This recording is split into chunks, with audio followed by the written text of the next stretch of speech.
You are the director of the Fine Arts Center, Beaux-Arts, in Brussels. Please start by telling us a little bit about what is Beaux-Arts. Beaux-Arts is a project of the people. It was founded in a very incredible momentum 100 years ago. After the First World War, the development of science was so important and technology that it had two results. A fundamental result of a new world, but also a very destructive reality with the First World War. And so it was incredible that the First World War had these both. And we had 1,000 years of war in Europe. And somewhere we know that the 20th century was the most destructive century. But at the same time, the beginning of the 20th century, there was already the idea, no war again. And so the idea to create an art center where citizens, people, would connect with art and science, that was the fundamental idea of Beaux-Arts 100 years ago. Today, we are not only a mainstream art center where you can go and see 1,000 of activities in exhibitions, in film, in theater and dance, but the Agora, the center of Beaux-Arts, is where the dialectic, the dialogue, the debate about our society of tomorrow is really happening. So why are fine arts so important for the development of society? I think you create images. People need images. We need narratives. And I think Europe is built on these values.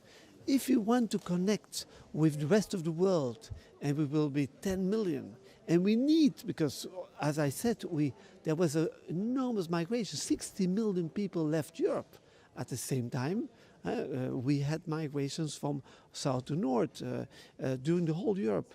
So it's strange that what we see today, that a city as Malmö or a city as Brussels with the terrorist attacks, we have still to learn to live together.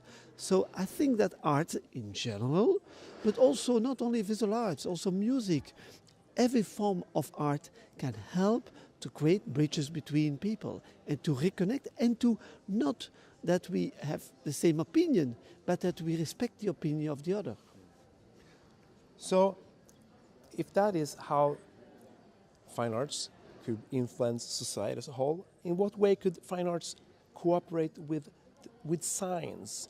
You were talking about the pop-up university, for example. Yes, I think that the start of from art started science. So they were always connecting, that it would be a university of an art center or even a parliament where debate, and I was referring to this form of agora. I think our society is too much in a negative sense. When in 2012 we had the end of the world, we were thinking that in a certain way we need a new renaissance, a new paradigm. When you have the form of eternity in mathematics, we had to create a new element in the world of a rebirth, a renaissance, a visionary way. And that's, I think, today that these links, that creative brains and science as artists, they will make really the difference. They can fascinate. Look to the recent years, the way artists can have the fascination for what's going on, and that makes really. So I think that Beaux-Arts is a learning, a permanent university, an open university, and we need that today. And so there is the form of exclusiveness, of making the best of our students, but we have to be inclusive in the society. And it's strange to see that students, when they are learning in a classroom, they are always connected with the whole world. And mostly they start to debate when they go out in the lobby and when they're out of the classroom. So somewhere, there are no borderlines anymore between what is a university, a school, an art center. We try to, and that would be exceptional to have these in the same campuses. What do you think will be the outcome of a gathering like this today, where we have creative people coming from all over Europe? I think it's important that you feel that in a global world we are connecting, And I think the digital helps to exchange ideas, but the face-to-face and the workshops that people can show empathy. That's the problem, is that you don't show empathy for something on the other side of the globe.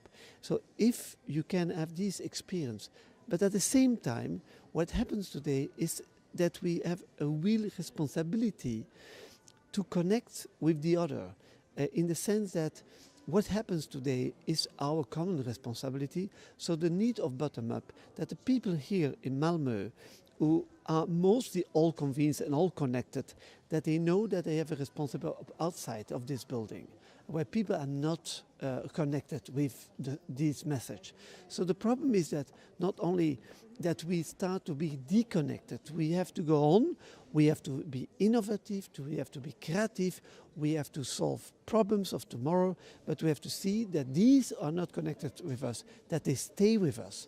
So that's our common responsibility, because these they don't stay inside Europe, outside Europe, on the borderlines. The future of Europe is the future of the globe, is the future of Africa. So we know that 100 million of people there are waiting to come. And even if we are so negative about ourselves, the perception outside of Europe is very positive. People want to come to us, what is in a certain way impossible. We need migration, we need new people coming in our community, but at the same time we have responsibility not only here but also there. And so what we can learn here is the empathy, that we need to go there and that we have to reconnect with everybody, and that's the element of our European values. And you know, if we don't share anymore these values, we cannot give these values anymore of freedom of speech and so on to the others, if we don't respect themselves inside of Europe. So there is an enormous way of education, but we have to do it together with everybody. So it's a really form of citizenship and responsibility of each of us, bottom up and not top down. Thank you very much, Mr. Dujardin.